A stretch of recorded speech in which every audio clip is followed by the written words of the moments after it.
Alors, bon midi à tous. Bienvenue à votre rendez-vous avec le psy. On accueille aujourd'hui une invitée spéciale, une éducatrice spécialisée et coach familiale. Bonjour Marilène Giroux. Bonjour Dominique. Bienvenue à notre émission. Merci. Bonjour Hugues. Bonjour Dominique. Toujours au poste. Toujours. Est-ce que tu trouves que ma coiffure a changé? Parce que la dernière fois, je te disais qu'on allait avoir une transformation. Oui. Okay, Je trouve que tu es comme, pas mal transformé. Oui. Ouais. C'est parce que tu ne me l'as pas dit. Habituellement, tu me le dis. Oui, mais là, j'étais gêné, il y a du monde. Ah, alors, merci à Maurice Coiffure qui m'a fait ma transformation, soit dit en passant. Aujourd'hui, on a un sujet qui me touche particulièrement, qui me préoccupe à la limite, le TDAH chez l'enfant et chez l'adulte, parce que oui, le TDAH peut affecter les adultes aussi. Donc, Marilène et Hugues vont être avec moi pour en discuter. Si vous voulez nous appeler, 88 681 6009, 88 681 6009. Sinon, vous êtes sur notre page à l'agenda Dominique. Vous pouvez nous envoyer des messages, nous poser des questions via les commentaires. Vous pouvez nous suivre également sur la page de la Clinique de psychologie de Québec. Alors, demeurez avec nous. Tout de suite après cette courte pause, on en discute plus vivement. Serons-nous d'accord?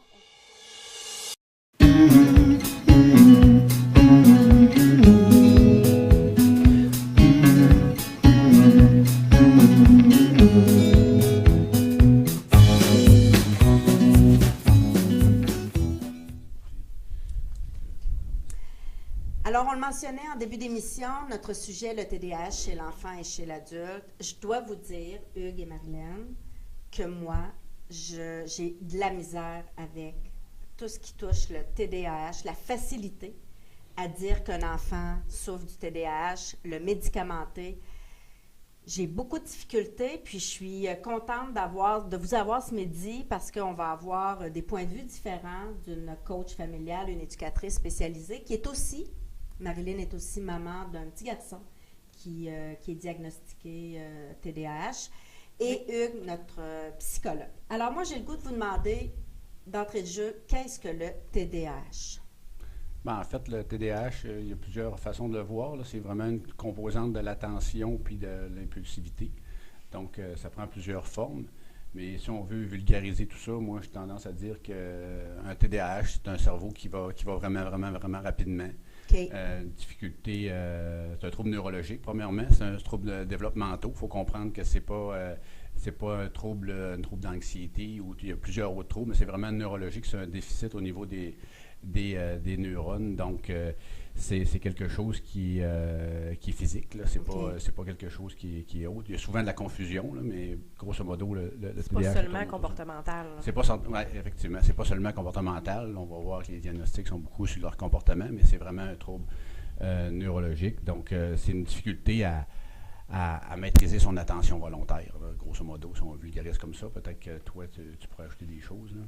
Bien, c'est vraiment un diagnostic, c'est vraiment un diagnostic qui est médical. Donc, effectivement, je rapporte toujours aux parents que ce n'est pas comportemental. Oui, les symptômes vont être comportementaux, mais ça ne vient pas des comportements.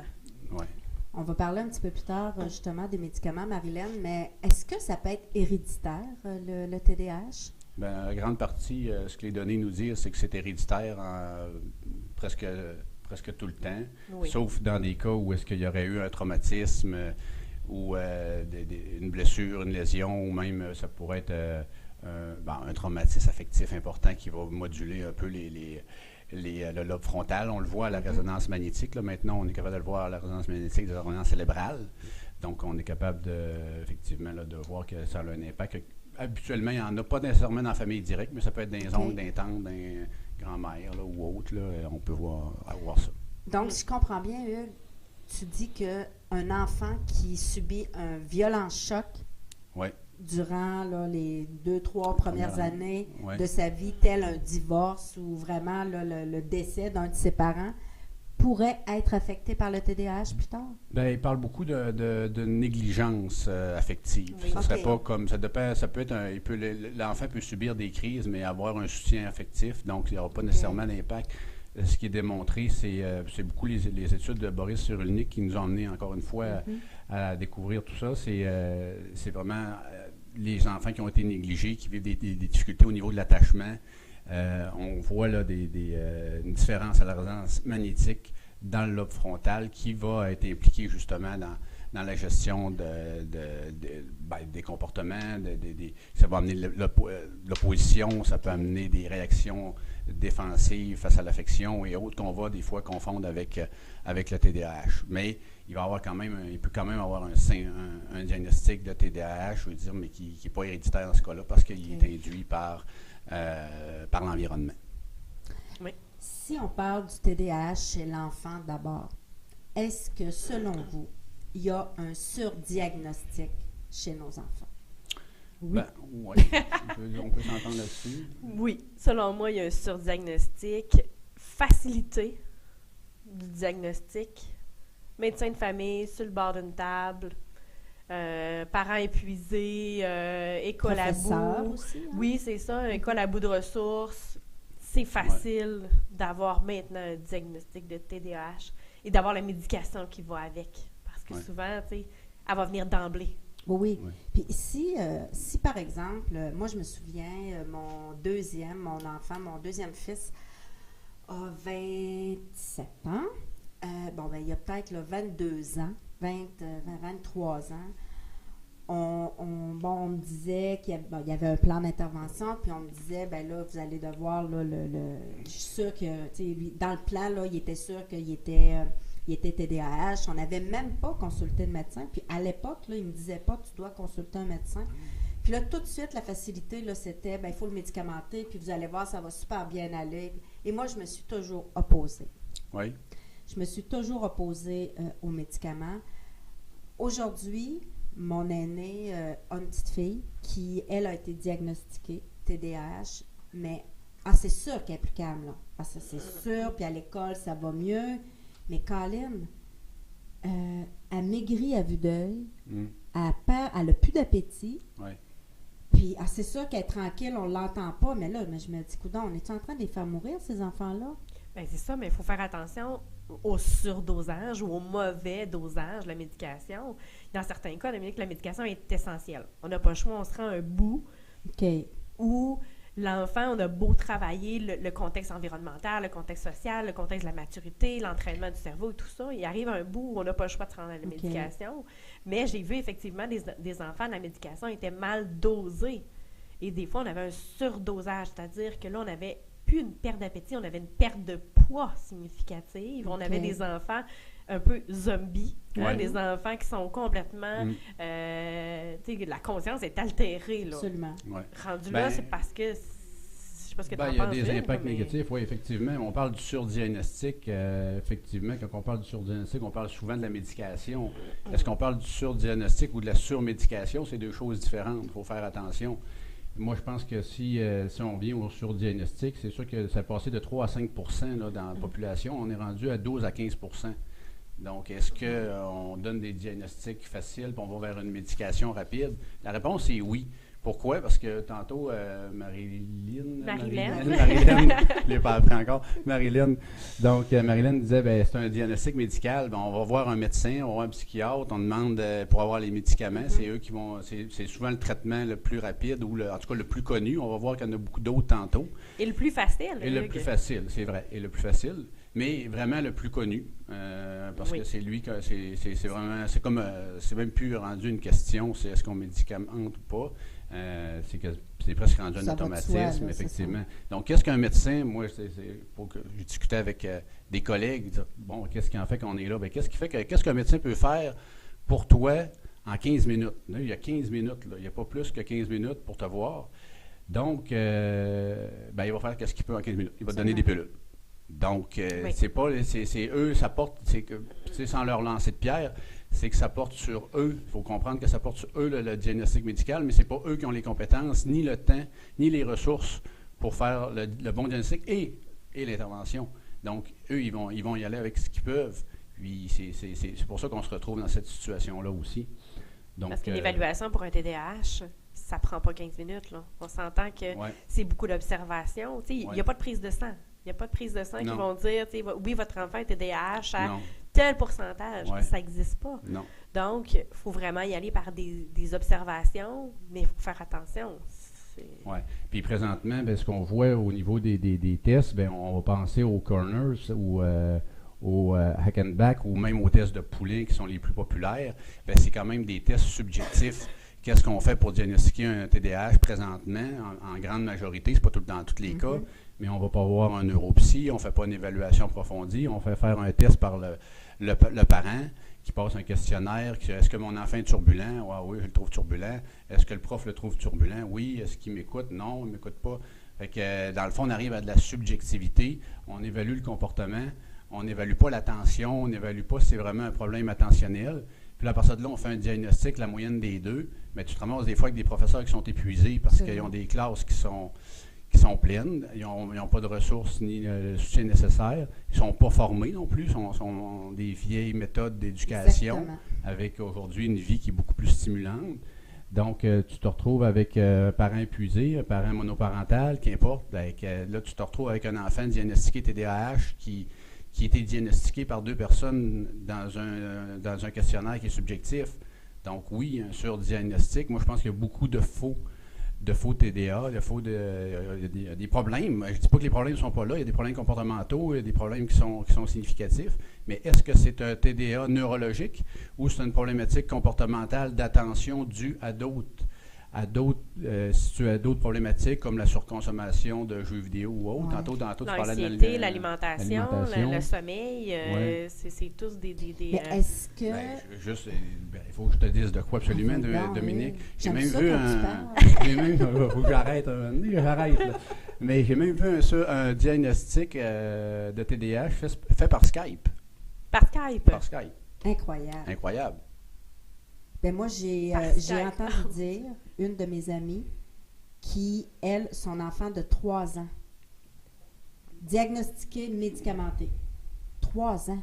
C'est jeune, 3 ans. C'est jeune. C'est comme, on peut-tu juste le laisser vivre un petit peu, là? Tu sais, je veux dire... Puis 3 ans, souvent, il va être médicamenté sans évaluation. Incroyable. Oui. Incroyable.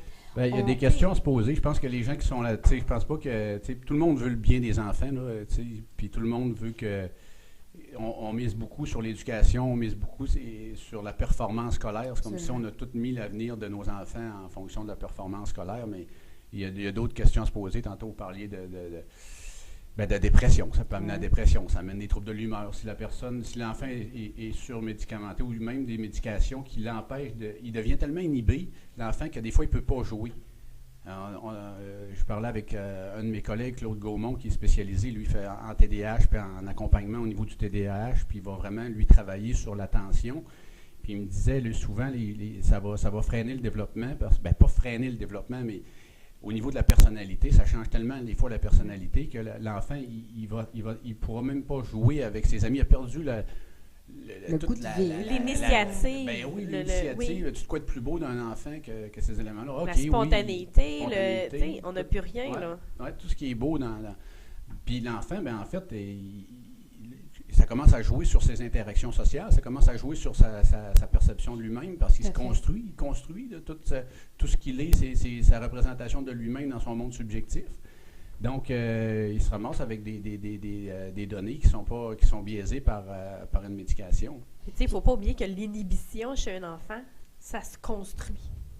C'est quelque chose qu'on essaie de construire, alors que quand on va mettre une médication qui est parfois trop forte, là, on l'instaure.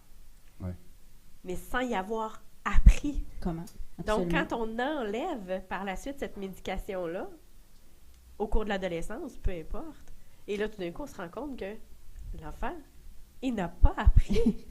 C'est quoi l'inhibition? Il n'a pas appris à se retenir, à avoir un filtre. Il n'a pas appris ça, là. Fait que là, on se rend compte que tous les apprentissages qui devaient être faits au cours de l'enfance n'ont pas été faits. C'est la même affaire si, admettons, Dominique, toi, tu es gêné. OK? Puis là, tu dis, moi, je vais me prendre 2 gros verres de scotch, puis je vais me dégêner, puis je vais être capable d'aller parler aux hommes. Hein? Fait que ça me fait du bien. Moi, quand je prends du scotch, ça me dégêne. Bon, socialement, je me sens plus adapté quand j'ai pris deux gros verres. On va dire ça comme ça. On va dire 2 grosses bières, mais on va dire 2 gros verres. Mais après ça, tu dis, OK, je vais arrêter de boire mon scotch parce que ça m'amène d'autres problématiques. Est-ce que tu es encore gêné? La réponse est oui. Parce que tu n'as pas développé tes habiletés sociales, tu n'as pas appris à passer par-dessus ta gêne, tu n'as pas appris d'autres stratégies pour entrer en contact avec les gens. Fait que oui, la médication, ça fait la job, il faut le dire, il faut vraiment le dire, ça fait bien son travail, la médication. Mais moi, je suis d'accord avec ce que tu viens de dire, Marie-Lie, ça nous empêche aussi de développer les habiletés qu'on développerait normalement chez un enfant. Puis, est-ce qu'un enfant qui est TDAH, qui est diagnostiqué TDAH, a besoin nécessairement de médicaments? Pas à tous les stades. Okay, à mon avis, non. Ouais. Ça dépend du stade du TDAH. Puis est-ce que... Mon garçon a un TDAH qui a été diagnostiqué en première année, la première fois. On est quand même retourné en évaluation en troisième année, mais il n'y a pas eu de médication en première année, en deuxième année, en troisième année. Ça a été à la troisième année avancée avant qu'on décide d'introduire une médication parce que là, il est venu d'autres problématiques. On avait beau travailler sur tout, mais à mon avis, non, ça dépend du degré, du stade, de la sévérité plutôt. Bien, on parle tout le temps des impacts que ça peut avoir sur sa vie. Est-ce que c'est juste des difficultés des difficultés scolaires ou des difficultés comportementales? Est-ce que ça mérite qu'on donne tous les effets secondaires de la médication? Mais si c'est une question de, admettons, quelqu'un qui a une petite déficience intellectuelle, plus un TDAH, puis on lui donne une médication, puis ça lui permet justement de poursuivre son cheminement scolaire, d'aller chercher un DEP, puis de s'insérer dans la société, bien la médication, elle devient appropriée. Donc, dans des cas rares, la médication est essentielle, mais dans des cas rares. Maintenant, là, on est dans l'effet, on n'est pas là-dedans, on est dans des cas rares que c'est des parents qui vont résister à la médication et non des cas rares de médication. Mais l'école n'est pas aidante non plus. Tu sais, je regarde les parents actuellement qui reçoivent des messages à tous les jours par l'agenda, qui ont des rencontres de parents de façon hebdomadaire ou mensuelle en disant, bien, votre enfant ne fonctionne pas en classe, c'est lourd, il dérange. C'est toujours la faute de l'enfant. Ben, c'est ça, j'en ai 26 autres à m'occuper, madame. J'ai pas juste lui, là. Bien, on a un questionnement sur notre modèle d'enseignement à faire. On a une révision en profondeur de nos modèles d'enseignement présentement parce que tu peux donner des médicaments à ton enfant pour qu'il soit plus attentif, mais si le message, là, il n'est pas intéressant, si la façon de livrer ton message n'est pas intéressante, la matière, là, il faut que tu la rendes vivante. Ma soeur, moi, est professeure de maths, là, OK? Puis c'est plate des maths, là, OK? Bien, elle rend ça vivant. C'est capoté, là, ce qu'elle fait, là, OK? Elle est au secondaire, là, puis elle en prend des formules d'algèbre, des formules, là, que comme moi, là, j'écoutais, j'étais à l'école avec des A plus B, ça fait je sais pas quoi, là, des affaires de fou. Bien, elle compose ça avec à leur faire des travaux, des projets spéciaux sur des intérêts qu'ils ont. Ils travaillent en groupe, il faut qu'ils montent des choses, puis après ça, ils font les calculs en fonction de ça. Elle leur fait démonter des horloges, des affaires, là, que c'est super stimulant, c'est super, c'est le fun. Les élèves, ils ont tellement le goût d'apprendre, ils ont tellement le goût de travailler sur leurs projets qu'ils font ça sur leurs heures sur le soir, sur les heures de lunch, le dîner. C'est ça, là, c'est, pour moi, là, c'est un modèle que c'est pas TDAH, lui, qu'il soit TDAH ou pas, là, il va embarquer là-dedans, puis il va se nourrir là, de ça. Là. Tu fais vibrer la passion chez l'enfant. Tu fais vibrer la passion. Seulement. Fait que, tu sais, on a un re-questionnement à savoir, est-ce que c'est la façon dont on livre le message à nos élèves, puis même s'il est médicamenté, comme je disais tantôt, si ça pogne pas, oui, il va être attentif, mais est-ce que le professeur, lui, il évalue si l'élève il y a un TDA ou pas en fonction de ce qu'il est tout? Est-ce que lui, il s'évalue? Ou est-ce qu'on a la capacité de s'évaluer en fonction de est-ce que ma pédagogie est adaptée à l'élève que j'ai? Puis ça change beaucoup. Moi, j'ai vu des TDA qui sont décrocheurs, qui ont décroché, puis que plus tard ont retrouvé un intérêt, puis ils se sont rendus à l'université, ils ont même été dans des études supérieures. Donc, c'est pas une question d'être intelligent ou pas intelligent. C'est une question qu'il faut capter l'attention, puis il y a un re-questionnement à faire. Puis là, je ne mets pas ça en cause sur les professeurs. Je pense que le formation aussi... ils sont dévoués. Ils sont dévoués. Ils sont dévoués, incroyable. C'est une vocation, être professeur aujourd'hui. Moi, je leur lève mon chapeau. Mais en même temps... mais il faut leur donner une formation qui est plus appropriée, puis les soutenir davantage, leur donner des ressources. Mais si on regarde maintenant les classes, moi je regarde là, mes garçons, il n'y en a aucun des deux qui sont visuels. Ouais. Mais en classe, le modèle est visuel. Ouais. Ouais. Mais tout ce qui est auditif, tout ce qui est kinesthésique, on l'utilise très peu maintenant en classe. Fait que si on a un enfant qui a une attention un peu légère, moins performante, à ce moment-là, ben c'est certain que ça va avoir un impact. Si moi je suis super kinesthésique, là, j'ai besoin de toucher à mon crayon, j'ai besoin de toucher aux mathématiques pour les comprendre. Ben, je ne l'intégrerai pas, puis ça ne m'intéresserait pas. Ça s'améliore, mais ça s'est amélioré. On ne peut pas dire que ça ne s'est pas amélioré, mais il y a encore beaucoup de chemin à faire là, pour s'adapter. Mais ça porte pas sur le... Je veux dire, c'est pas sur le dos des professeurs qu'il faut faire le débat. C'est un débat de société. Système pédagogique. On regarde les écoles, là, c'est fait pour former des bons employés obéissants, là, une école. C'est pas fait pour former des innovateurs puis des gens créatifs. Là. Fait qu'on n'est plus rendu en société-là, on est rendu ailleurs. Là. C'est-à-dire qu'il faut s'adapter. Puis je répète le numéro de téléphone pour les gens qui voudraient nous joindre en studio, 88 681 6009, 681 6009. Appelez-nous, vous avez 2 professionnels pour répondre à votre question ou encore si vous souhaitez commenter avec nous. Des trucs pour les parents à la maison. Parce qu'une fois que l'enfant est diagnostiqué, bon, ça, c'est une chose. Mais après ça, une fois qu'on est rendu à la maison, est-ce que vous avez des trucs? Je vois que Marilène a apporté un livre. Toi aussi, là? Oui. J'ai essayé. Ben oui, quand tu as vu que... Marilène, Marilène. On va te débaptiser 3 ou 4 fois. Mais tu sais, je pense que même avant même d'avoir le diagnostic de TDAH, là, c'est là qu'il faut commencer à avoir des trucs. OK. Avant de se rendre au bout de souffle, parce que le parent, quand il arrive dans le bureau du neuropsy, du psy, du médecin, peu importe, il est déjà à bout de souffle. Donc, c'est là qu'on va le voir, la teinte que ça va prendre au niveau du questionnaire. Donc, c'est avant qu'il faut commencer à mettre des choses en place. On va travailler beaucoup sur le comportement. Moi, je vois les parents, ils vont travailler beaucoup sur le comportement, mais je parlais avec, encore une fois, M. Gaumont hier, qui est spécialisé, psychologue spécialisé avec le traitement de l'attention. Lui, ce qu'il disait, c'est qu'on pouvait travailler sur l'attention de nos enfants. On pouvait les aider à devenir un peu plus, à choisir puis à travailler sur leur attention. Comme les athlètes olympiques. En fait, un athlète olympique, ça travaille beaucoup, autant que ça travaille au niveau physique, que ça va travailler au niveau mental. Ça va travailler vraiment sur sa concentration, sa capacité de concentration, sa capacité à aller chercher l'adrénaline, l'énergie qu'il a besoin au moment où il en a besoin. On est capable de faire ça avec nos enfants. Il a fait même des programmes de recherche qui ont porté fruit. On parle de jeux vidéo, des jeux vidéo de 15 minutes, pas plus que 15 minutes, où est-ce que des jeux précis de cible ou de sport, ou Tetris, des jeux comme Tetris, où est-ce que ton attention doit être assez soutenue. Soutenue, oui. Puis ensuite, après 15 minutes, on va faire de la motricité, on va faire du dessin sans essayer de dépasser des choses où ça pourrait être des choses qui ont une motricité fine, donc il faut que tu gardes ton attention. Les mandalas avec les enfants, ça fonctionne bien. Oui, ça pourrait être quelque chose. Puis il y a une alternance qui doit se faire. Est-ce qu'après ça, il y a une alternance de sport, bouger? Oui, parce qu'une fois que tu l'as maîtrisé, il faut que tu changes. Parce que là, ton attention est c'est ça, là, il faut que tu changes à toutes les fois pour entretenir tout ça. Puis il voit une modulation dans les tests sur l'attention. Oui, Dominique. Non, mais c'est qu'on a une question de Véronique qui dit « À partir de quel âge peut-on détecter le TDAH? Ma fille est en 2e année et on me suggère d'attendre en 3e année. Est-ce mieux de le diagnostiquer le plus tôt possible? » Oui et non, tout dépendant.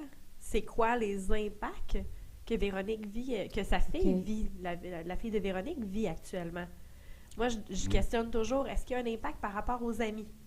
Donc, est-ce que l'enfant est capable de se faire des amis et de les maintenir, ces relations? Okay. Est-ce que l'estime de soi de l'enfant est en jeu? OK. Quand tu dis, Marilène, est-ce que l'estime de l'enfant, de soi de l'enfant est en jeu? Ça veut dire, est-ce qu'il fait rire de lui? Est-ce qu'il est mis à part à l'école? Oui, mais pas juste ça. Est-ce que l'enfant va se plaindre de dire d'être jamais à la hauteur? Je suis nulle, je suis con, je comprends rien, j'arrive pas à suivre. Des plaintes un peu somatiques de dire, OK, il y a un signal d'alarme. Ça veut pas tout dire. Mais c'est un signal d'alarme, à mon avis. Moi, j'aurais envie de continuer là-dessus, effectivement, parce que là, on parle, est-ce qu'il doit être diagnostiqué? Moi, ce que j'ai le goût de transformer cette phrase-là en disant, est-ce qu'on doit intervenir? La réponse est oui, on doit intervenir. C'est rendu qu'on a on a confondu diagnostic puis intervention. Oui. Cette personne-là a besoin d'aide, a besoin qu'on se préoccupe de sa situation puis qu'on mette en place des outils qui vont l'aider. Est-ce qu'elle a besoin d'un diagnostic? Non. Elle a besoin d'un soutien puis d'un plan d'encadrement, qu'importe, de n'importe travailler sur son attention, quelque chose à faire. Oui, mais je suis d'accord avec toi. C'est rendu que le diagnostic, ça veut dire médicament, ça veut dire traitement. C'est pas nécessairement le cas. La même affaire. Là. Okay? Non, c'est ça, mais t'as raison en disant que, Merci. Effectivement, elle a besoin qu'on intervienne pour aider sa fille. Oui. Si tous ces doutes-là sont en place, c'est parce qu'elle a besoin d'aide. Ouais. Est-ce que le diagnostic va apporter le réconfort, les solutions et tout ça? Ou les ressources, parce que souvent le diagnostic apporte les ressources. Il faut avoir ton diagnostic, à l'école, médicament, il faut avoir tes ressources. Tandis qu'on pourrait peut-être revoir ça aussi, mais c'est ça, les ressources vont être beaucoup plus accessibles là, dans le privé. Là, c'est pour ça que les gens... c'est pour ça que les gens se tournent vers le privé, parce qu'il ne faut pas oublier qu'actuellement, pour avoir une évaluation au public, ça tourne entre 6 et 12 mois. C'est incroyable. Encore, c'est des pédiatres qui vont faire ton diagnostic avec... non, c'est ça, mais là, les CLSC rouvrent des cliniques avec des psychologues pour faire des évaluations. Ouais. Mais tu sais, des délais d'attente... neuropsy? Non, c'est psychologue. Ouais. Est-ce qu'on fait encore une évaluation comportementale? C'est ça qui reste à voir, effectivement. Moi, je suis psychologue, là, puis je suis pas capable de faire un diagnostic approfondi de TDAH. Là. Jamais me faire ça, là. Parce qu'on va me donner des échelles qu'on a, puis les tests qu'on nous propose, c'est des tests comportementaux. Oui, c'est ça. Est-ce qu'ils sont dus? Est-ce que je suis capable de voir que si c'était une problématique d'attention neurologique, un vrai TDAH? Non. Ou c'est de l'anxiété. Ou c'est de l'anxiété. Qui est sous-jacente à... ou un trouble d'attachement qui créerait de l'opposition et de l'évitement, qui créerait de l'anxiété, effectivement. Véronique nous dit merci. Elle vous remercie. Bon point. Donc, elle a dit qu'elle va intervenir tout de suite. Est-ce que, avant qu'on passe à l'autre point, qui est le TDAH chez l'adulte, est-ce que vous avez d'autres trucs? Est-ce que vous avez d'autres points à apporter quant au TDAH chez l'enfant? Moi, je pourrais rajouter quelques points à regarder quand on a un enfant qui est diagnostiqué avec un TDAH, médicamenté ou non. Oui. OK? Il y a des choses, il y a des points dans la vie, dans la routine, qui ont un impact significatif. OK? On va parler de routine. On va parler de l'alimentation. Les enfants qui sont surdosés de sucre, c'est sûr qu'au niveau de la tension-concentration, ça n'aidera pas.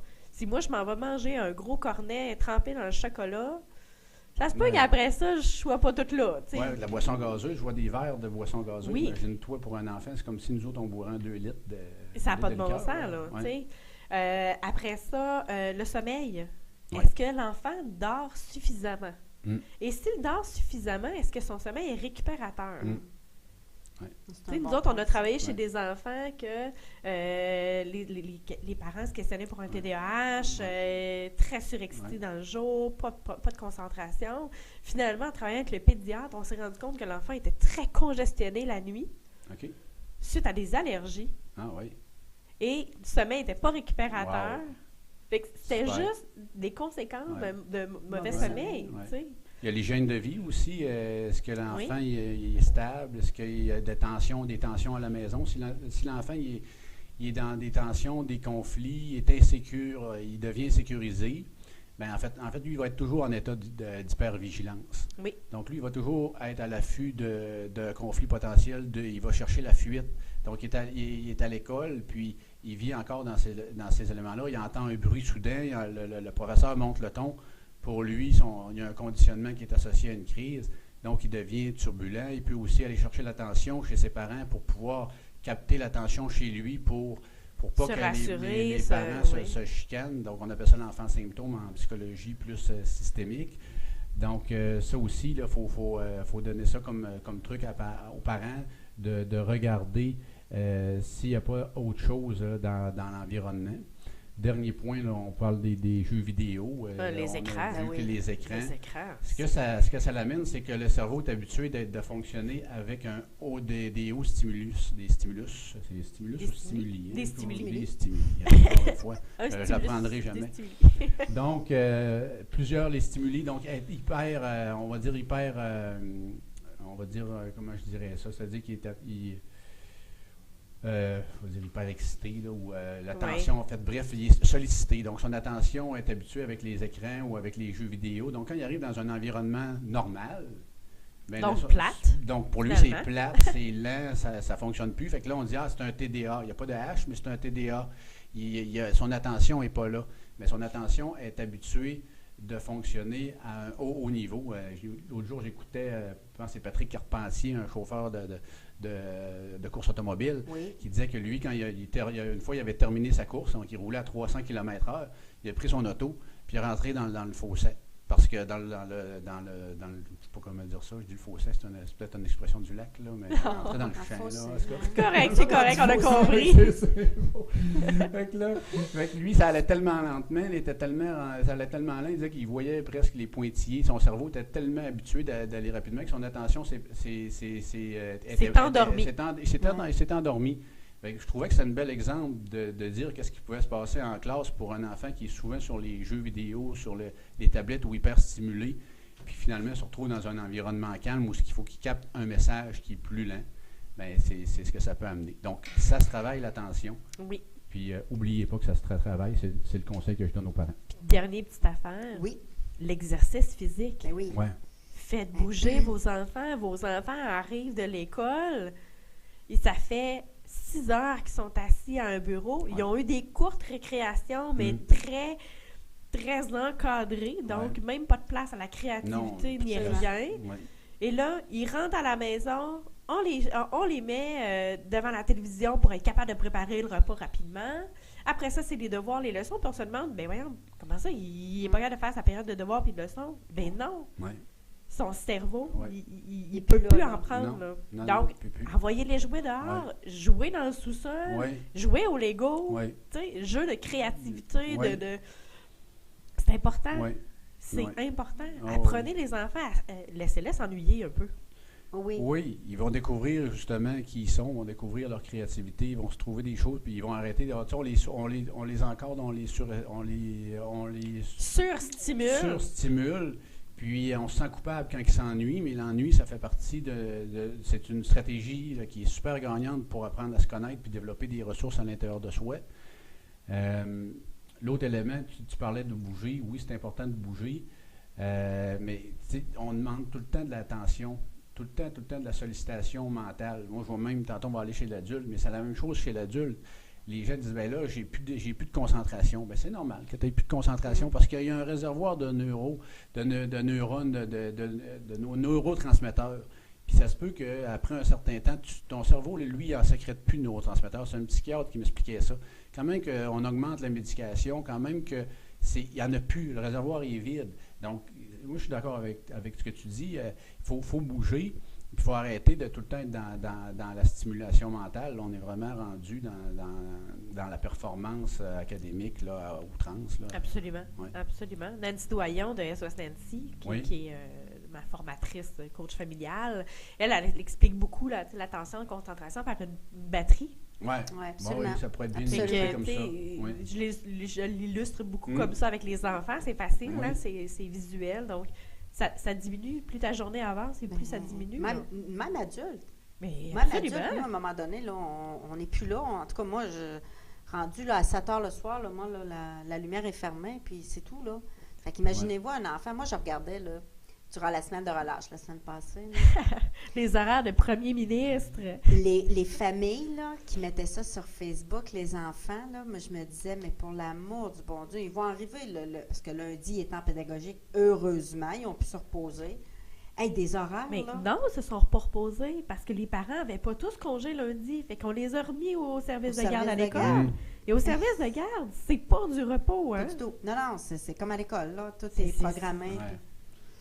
Puis moi aussi, je voulais on parle de l'attention, on parle du réservoir de la batterie. Oui. Je voulais dire aussi, au TDAH adulte, on s'en vient. Oui, allons-y, je t'écoute. Tu veux qu'on... Oui, OK.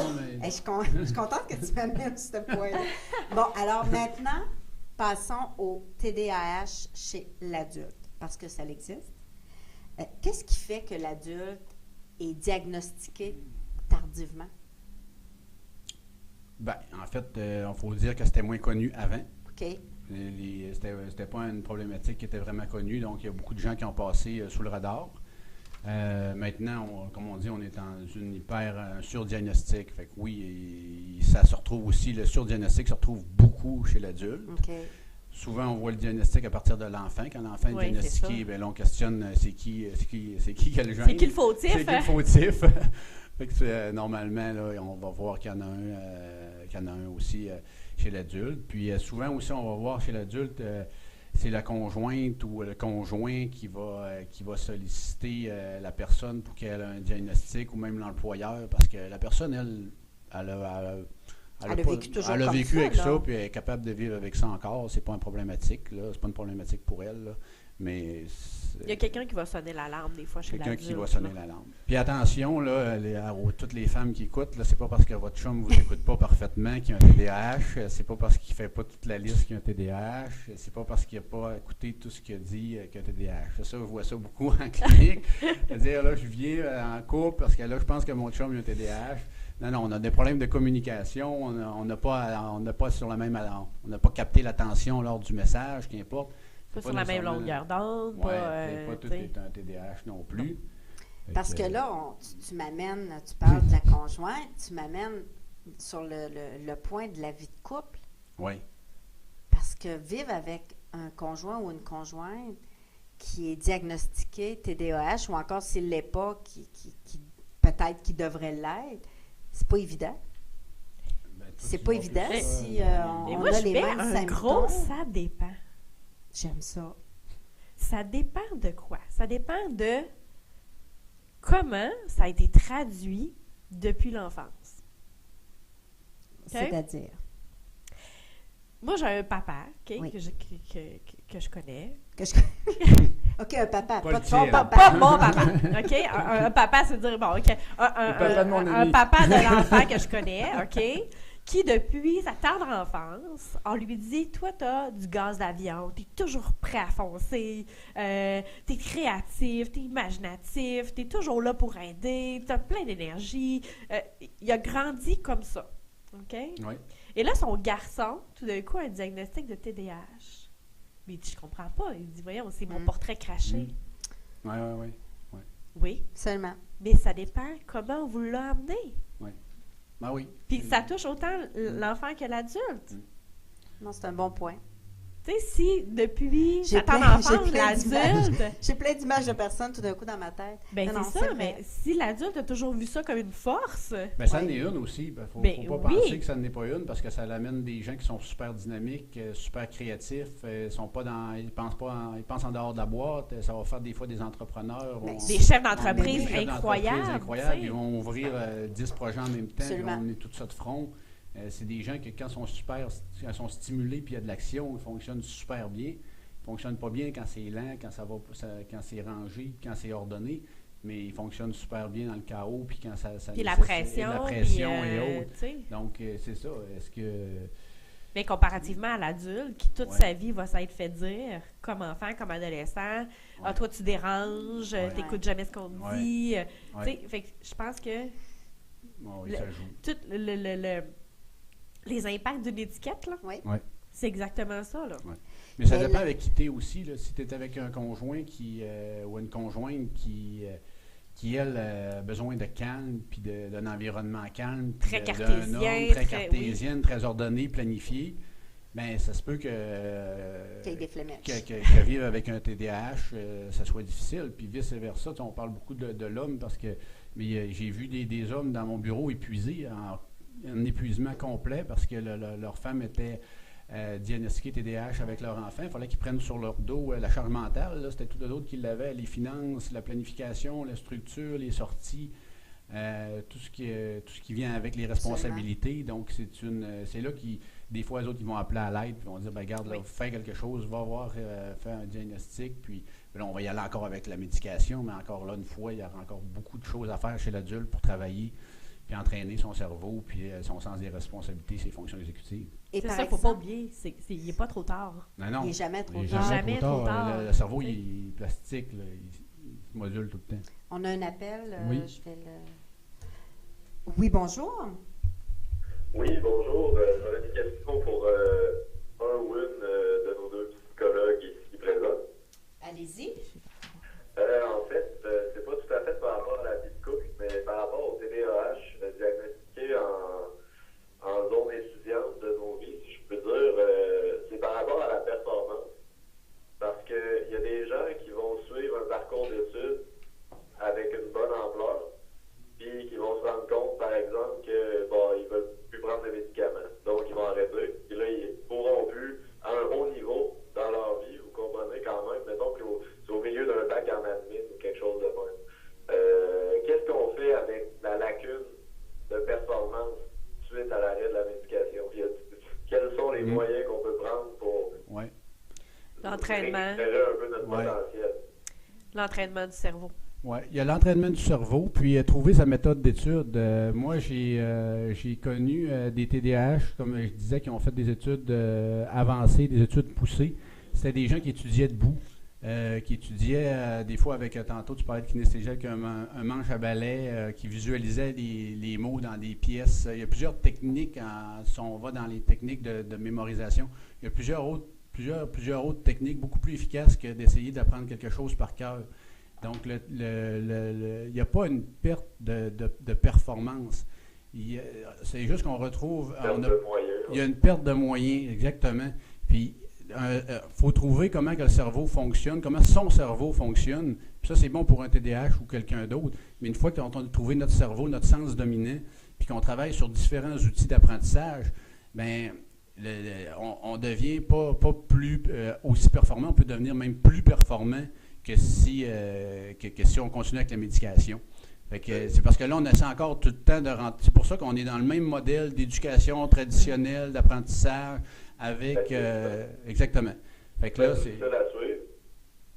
Puis, mais de ce que je comprends, ce serait tout simplement de s'étudier, puis de trouver des façons de se stimuler pour réussir à tirer le mieux de ce qu'on peut faire, finalement. Là. Donc, ce que tu dis, c'est que c'est possible, puis même faisable sans trop de problèmes de passer par-dessus. Oui, on change les moyens d'apprendre. Ouais. Puis il y a des pédagogues qui peuvent vous aider, il y a des gens qui sont formés là-dedans, puis il faut aller chercher du soutien, mais c'est effectivement, là, il y a pas, pour moi, c'est pas irréalisable, au contraire. Bon, super, ça répond à ma question, je vous remercie beaucoup, je pense que ça peut avoir aidé un bon nombre de personnes. Puis en plus, ce que ça peut faire, on va continuer juste 2 minutes, en plus, ce que ça peut faire, c'est que la réussite va être une réussite qui est personnelle à toi. C'est-à-dire que c'est toi qui réussis avec tes moyens à toi et non avec un moyen artificiel. Ça va augmenter ta confiance avec ton estime, ton sens du pouvoir, que tu vas y croire.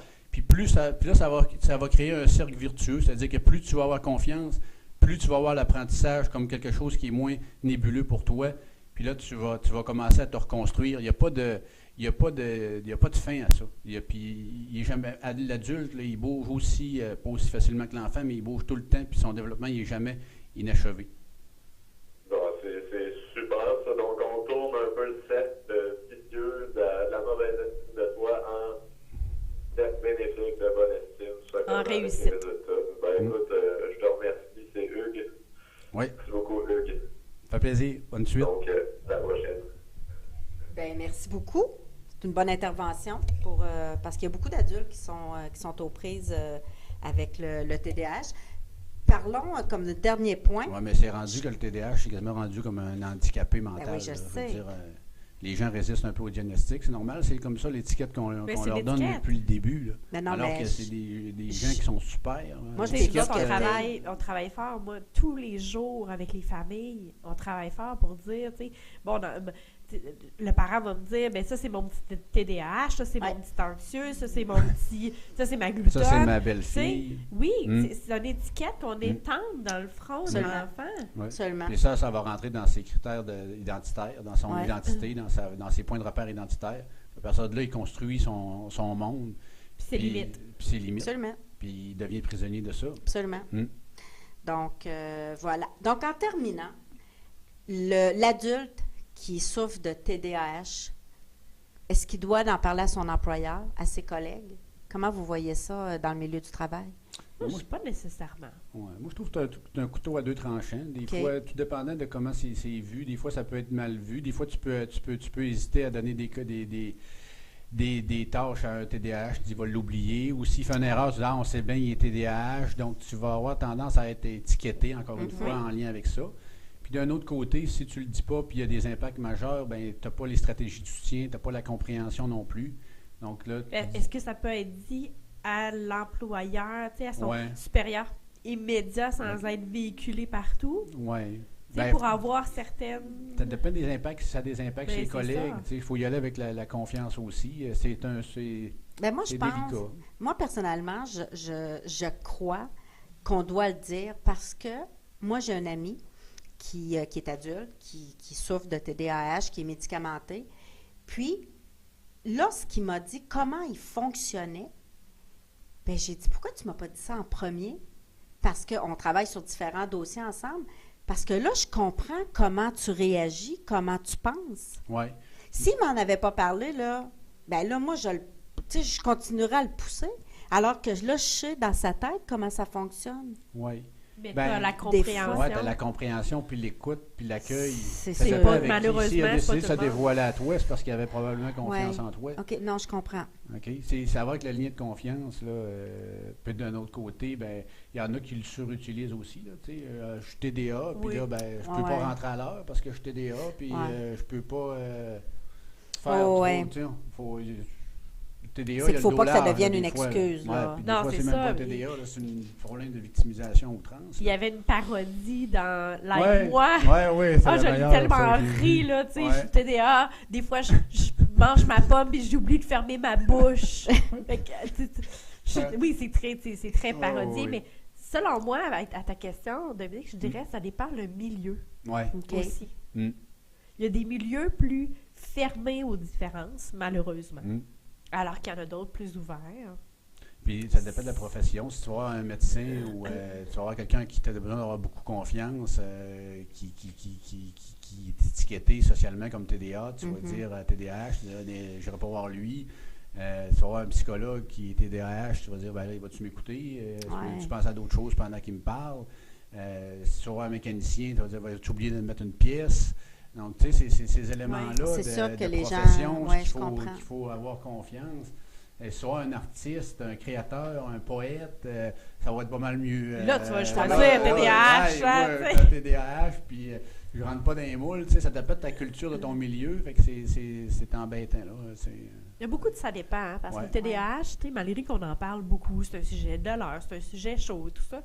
Il reste qu'il y a encore beaucoup à dire beaucoup faire, de méconnaissances sur le sujet. Puis moi, j'ai aimé faire cette émission-là parce que j'ai été capable j'ai fouillé, je suis allé voir ce qui se faisait, j'ai consulté des experts, puis ça m'a donné espoir. Parce que j'étais un peu... j'étais en incompréhension de voir autant de diagnostics. Puis là, j'ai beaucoup d'espoir maintenant à dire qu'on s'en va vers quelque chose qui se traite avec les traitements de l'attention, avec les traitements, à l'approche avec la neurologie, la neuropsychologie. On va être capable de faire des choses qui sont vraiment intéressantes puis d'amener nos enfants à un meilleur développement. Puis moi, je pense qu'on est dans le début de quelque chose de vraiment intéressant avec ce diagnostic-là. Même éventuellement la révision de nos modes éducatifs qui est déjà commencé. Donc, ça veut amener une belle révolution. Puis un petit message aux parents aussi en finissant. Bien sûr, tu auras le mot de la fin, ma chère. Oh. Rien de moins. Ce n'est pas facile d'élever des enfants. Il n'y a pas de recette miracle. Et quand on a un enfant qui a un diagnostic de TDAH, ça amène plus de défis. Mais quand on les voit comme des défis et non des difficultés ou des problèmes, c'est déjà un bon pas vers la bonne direction. Mais ce n'est pas facile. Comme dirait Diane Martel, l'auteure du livre « C'est plate », c'est pas grave. C'est plate ou c'est grave? Oui. Bon, mais tu sais, c'est pas grave. C'est plate, mais c'est pas grave. Oui, effectivement. On travaille sur l'acceptation de la réalité. Exactement. Merci beaucoup à vous deux. Merci beaucoup, Marilyn, pour ta participation. Ça m'a fait plaisir. On aura d'ailleurs l'occasion de revoir Marilyn dans une autre émission qui s'adresse beaucoup plus aux enfants. Alors, à suivre. Hugues, merci beaucoup. Plaisir, Hugues. La semaine prochaine, notre sujet, la violence psychologique. On en a beaucoup. On la retrouve partout, notamment autant dans le couple, dans les entreprises, ce qu'on appelle aussi le harcèlement psychologique. Donc, la semaine prochaine, vendredi, rendez-vous avec le psy. Notre sujet du jour sera la violence psychologique. Mais on va parler aussi de la violence perverse, une violence beaucoup moins connue, beaucoup plus subtile, qui est beaucoup plus destructrice aussi. Les gens qui en sont victimes ont beaucoup plus de difficultés à s'en sortir. Absolument. Donc, on va éclaircir ce type de violence-là. Alors, merci d'avoir été là. Vivez une magnifique fin de semaine. Prenez soin de vous. Et si vous avez des enfants qui sont diagnostiqués du TDAH, vous pouvez revoir notre émission en couple, en famille aussi, avec les grands-parents, les matantes, les mononcles, pour qu'ils comprennent mieux aussi ce que votre enfant peut vivre, ou encore si c'est chez l'adulte, bien, ce que vous pouvez vivre. Merci encore une fois à vous deux. Ça a été un plaisir de vous recevoir. On se dit à la semaine prochaine. D'ici là, passez une excellente semaine.